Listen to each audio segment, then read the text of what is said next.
Have you ever wondered where ships go to die? I'm not talking about a peaceful retirement in Norway, but an execution in cold blood. Imagine a 300-meter steel colossus ramming a beach at full power until it gets wedged in the mud. Welcome to Alang, India, the graveyard of giants. This is the dirtiest and most opaque industry on the planet, where steel is traded at a premium and human life is liquidated at clearance prices. If you thought recycling was something eco-friendly, get ready, because today we're going to tear apart the business the big shipping companies prefer to keep under the sludge. This whole trip to hell begins in an air-conditioned office in Hamburg, Athens, or Taipei. A major shipping company has an old cargo ship that no longer passes technical inspections. Repairing it would cost more than buying a fleet of yachts, and scrapping it in Europe is a logistical nightmare because there are those annoying things called environmental regulations and labor rights. The solution? The cash buyer. This is the star intermediary, the ship's Mr. Wolf. The shipping company sells the vessel to him for a few $1,000,000 in cash and, like magic, washes its hands of it. It's the technique of plausible deniability. I sold it to a third party. What he does with the ship is no longer my responsibility. It's the biggest hand-washing operation in the global economy, letting brands with impeccable sustainability reports keep sleeping peacefully while their garbage floats toward disaster. In the middle of the night, off the coast of Singapore, the crew handover happens. The professional team disembarks, and a skeleton crew boards, a minimal crew of barely 10 or 15 men hired only for the final voyage. The ship takes on just enough fuel, not a liter more, to cross the Strait of Malacca and reach the Indian Ocean. But while it sails, something straight out of a spy movie happens. The flag change. Suddenly, the ship stops being Greek or German and becomes registered in St. Kitts and Nevis, Comoros, or Liberia. These are the famous flags of convenience. Countries that, for a ridiculous fee, let you ignore any safety, wage, or environmental regulation. It's a ghost identity created so the ship can die without leaving a trace of who its original owner was.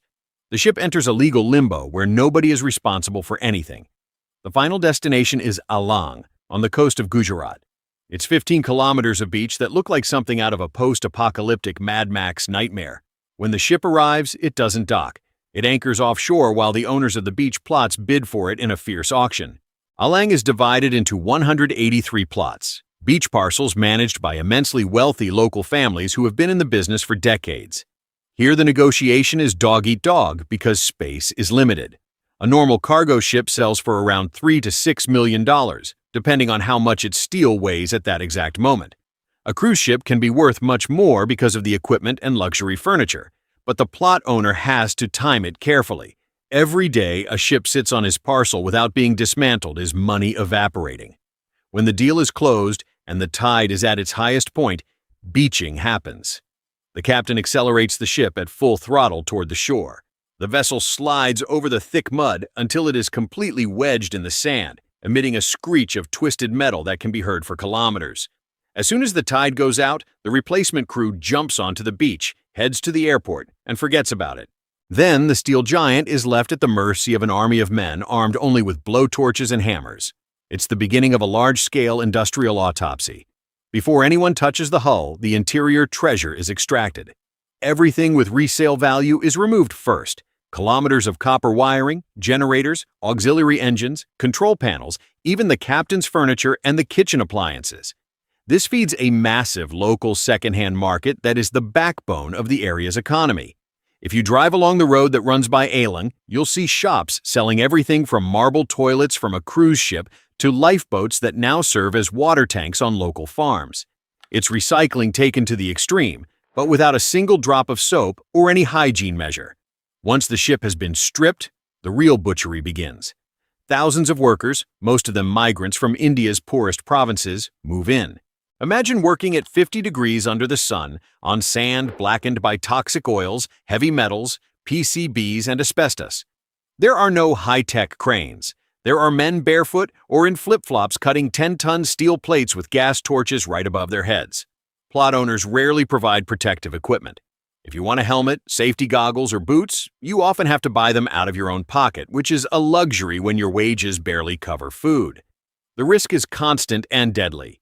If an explosion from accumulated gases in tanks doesn't kill you when the torch accidentally ignites them, A steel plate that breaks loose too soon kills you by crushing you like an ant. And if you're lucky enough not to suffer a traumatic accident, the air kills you. Breathing in lead paint fumes, chemical vapors, and asbestos particles for 15 hours a day is a delayed death sentence. Lung cancer, mesothelioma, and chronic respiratory diseases are everyday bread in the precarious settlements around the beach. In Alang, there's a macabre saying, "One ship a day, one life a day." Official figures speak of dozens of deaths a year, but international NGOs know the reality is much darker. Many seriously injured workers are simply sent back to their distant villages to die there, outside the statistics and beyond the reach of any inspection. And how much is all this suffering worth on the Excel sheet? The wage system is an insult to human dignity. An experienced worker who handles the torch inside the hull can earn about $10 a day. Newcomers who sort scrap by hand or carry heavy pieces barely make $2 or $3. It's completely informal work.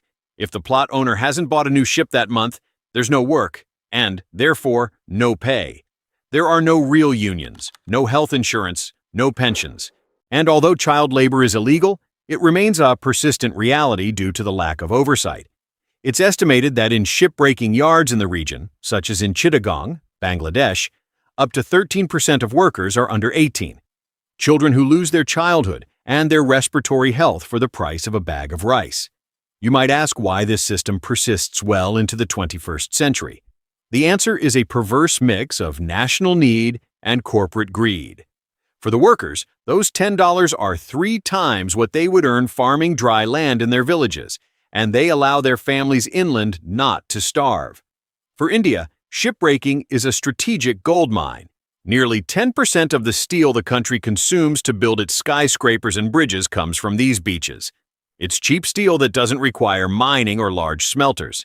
And for shipping companies, the reason is pure hard profit margin. Scrapping in safer places like Aliaga, Turkey, is much more responsible, but Turkish yards pay much less for the old ship because they have to invest in machinery, safety, and decent wages. Faced with the choice of earning $4 million in India or $1.5 million in Turkey, most shipping companies choose the Indian beach and close their eyes. However, there's a curious difference in social etiquette depending on the type of ship. Big cruise companies like Carnival or Royal Caribbean take their brand image very seriously. They don't want the ship where you spent your honeymoon to show up in a viral video crushing a child worker. That's why cruise ships tend to go to certified yards with better standards.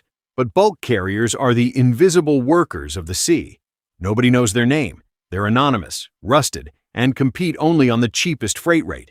The shipping company hauling coal, soy, or iron ore doesn't care about reputation as much as it cares about cash flow, so those are the ones that feed Alang's slaughterhouse without any ethical filter.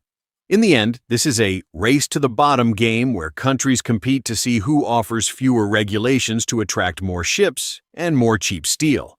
It's the B side of globalization nobody wants to see in the brochure. But it's not all darkness. In recent years, public pressure and the rise of ESG criteria, environmental, social, and governance, are forcing some shipping companies to be accountable to their shareholders.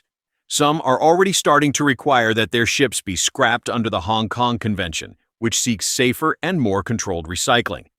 Even though much of this is still pure greenwashing or marketing to look good in the annual photo, international scrutiny is making conditions improve, even if at a snail's pace and only in a few selected plots. Shipbreaking is the ultimate reminder that our comfortable lifestyle has a price that someone, somewhere remote, is paying with their own life. Every time you buy a product that crossed the ocean, that object is part of a cycle that, sooner or later, will end up in the lungs of a barefoot man on a beach in India. Real change will only come when human life stops being a disposable cost on the profit sheets of large corporations. Until then, the giants will keep ramming the coast, the torches will stay lit, and the mud of Alang will keep swallowing the dignity of thousands of people. Did you know the secret these death beaches hide? Tell me in the comments what you thought of this reality, and whether you believe shipping companies should be legally responsible for the final fate of their ships. If you want to keep discovering the hidden mechanisms that move our world, don't forget to subscribe and hit the bell. See you in the next video.